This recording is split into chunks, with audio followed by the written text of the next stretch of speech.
Olá a todos, muito boa tarde, bom dia, boa noite, como tiver, quando vocês estiverem a ver este vídeo. Portanto, hoje quero-vos ler esta passagem e tenho aqui uma segunda passagem que hoje li duas vezes parte da Bíblia, o trecho da Bíblia. E a passagem é o seguinte: quando o oficial da guarda do templo e os chefes dos sacerdotes ouviram aquilo, ficaram sem saber o que teria acontecido aos apóstolos e o que seria tudo aquilo.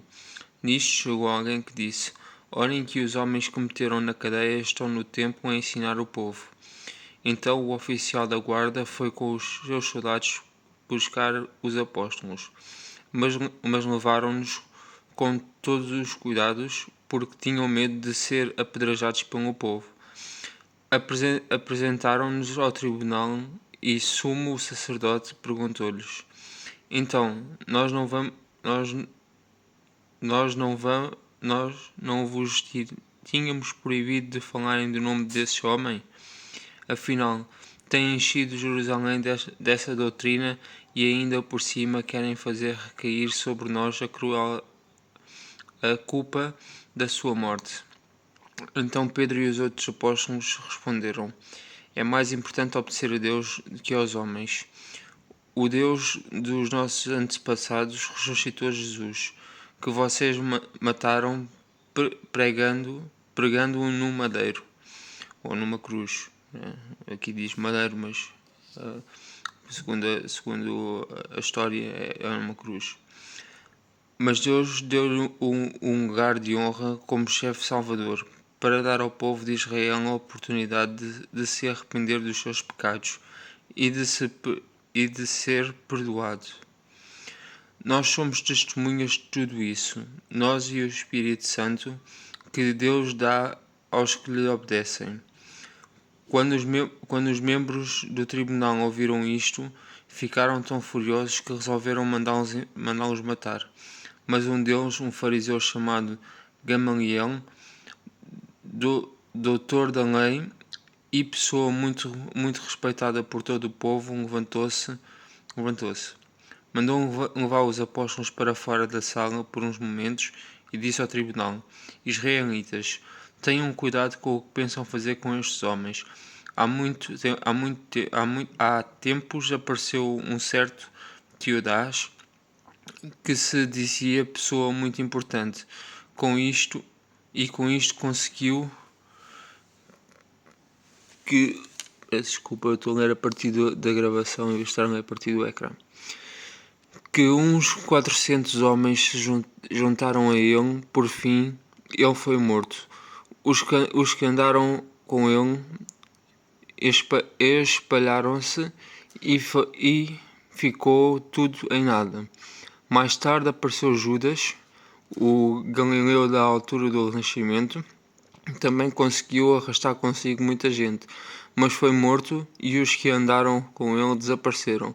Agora, neste caso, sou de opinião de que não façam nada contra estes homens.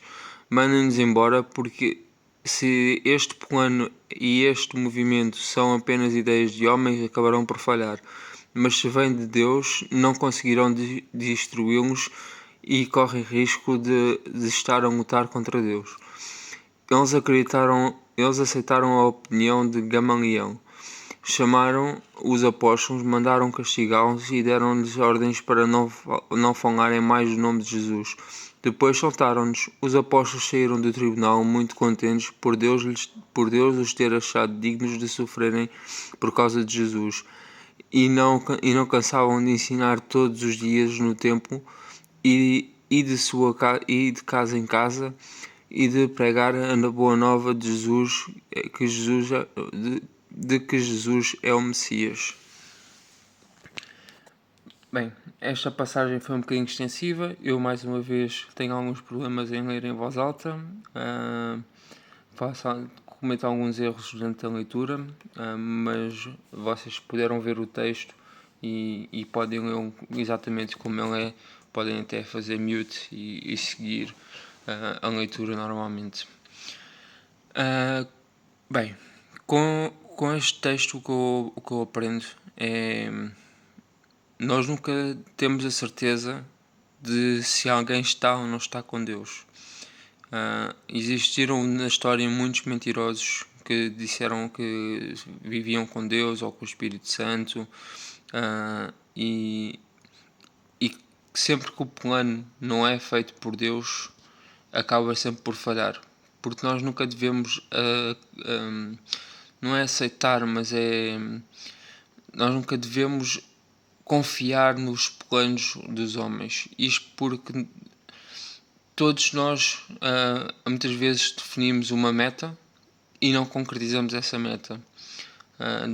Definimos que vamos fazer isto no dia X, à hora X, e depois acabamos por fazer se calhar no dia seguinte ou na hora seguinte e não exatamente quando foi planeado para ser feito. Somos todos, como é que eu posso dizer isto? Somos todos um pouco falíveis, ou seja, os nossos planos acabam por falhar. Às vezes nós pensamos, vamos fazer isto assim e assado, e fazemos exatamente ao contrário do que planeamos, ou porque fomos interrompidos, ou porque não estávamos no momento certo, à hora certa, a fazer a atitude certa, e por isso devemos sempre respeitar quando o Espírito Santo e quando Deus nos manda fazer alguma coisa, e não quando o homem nos manda fazer alguma coisa. Pronto, isto é o que eu aprendo nesta passagem. E claro, aqui no fim da passagem há aqui uma coisa clara, que é: se acreditas que estás com Deus e que vives o ensinamento de Deus, não tenhas medo de falar. Eu tive com receio de falar durante muitas vezes sobre este tópico. É difícil falar com a minha família porque eles têm a visão de um Deus diferente da minha. Se é o Deus certo, e se eles me falam que o Deus que eles acreditam é o verdadeiro Deus, pá, eu não acredito. Eu acredito que Deus mete a mão quando nós estamos a sair do nosso caminho e faz-nos desviar para o caminho certo. Por exemplo, estás a andar na estrada e aparece-te um cão no meio do teu caminho, um cão raivoso a ladrar para ti. Se calhar não devias estar a seguir esse caminho, devias ter virado à esquerda ou à direita em vez de seguir em frente. Este é um exemplo que eu posso dar de como é que eu vejo a mão de Deus a chegar a nós e a alertar-nos de que devemos voltar para trás ou virar de direção. A segunda passagem é mais pequenina. Portanto, eles prenderam Jesus e levaram-o à casa do chefe de Sócrates, dos sacerdotes. Pedro seguiu à distância. Alguns acreditavam na fogueira no meio do pátio e estavam sentados em volta para se aquecerem. Pedro sentou-se também entre eles. A certa altura, uma criada que o viu sentado junto à fogueira pôs-se a olhar para ele. Este também lá estava com ele. Mas Pedro negou. Eu nem o conheço, mulher. Pouco depois, outro criado viu e exclamou: Tu também és um deles. Porém, Pedro respondeu: Oh homem, não sou. Daí, por cerca de 1 hora, apareceu outro que insistiu. Não há dúvida que este estava com ele, porque também é da Galileia. E Pedro reafirmou: Oh homem, não sei de que estás a falar. Ainda ele estava a proferir estas palavras quando um galo cantou. O Senhor então voltou-se, olhou para o Pedro, que se lembrou do que lhe disse: Não cantará hoje o galo sem que me tenhas negado 3 vezes. Então Pedro saiu dali e chorou amargamente. Hoje em dia nós vivemos numa cidade, e é uma cidade grande, né?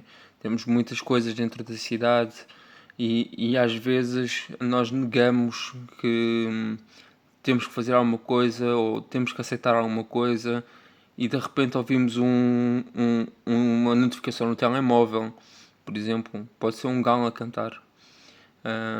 E neste caso,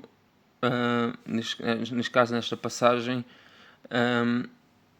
às vezes nós ouvimos o toque, ainda nem negamos a terceira vez, ou estamos a pensar se fazemos ou não fazemos, se dizemos ou se não dizemos, ou se aceitamos ou não aceitamos. A mim ensinaram-me quando eu era criança, se há uma coisa cair no chão é porque é verdade. E de facto, uma notificação também pode ser um sinal de verdade. Portanto, se nós estivermos a ter um pensamento ou a dizer alguma coisa e houver uma notificação, pode haver um ponto de verdade naquilo que foi dito ou pensado. E pronto, esta é a minha passagem de hoje. Desejo a todos a continuação de um bom dia e um bem-aja.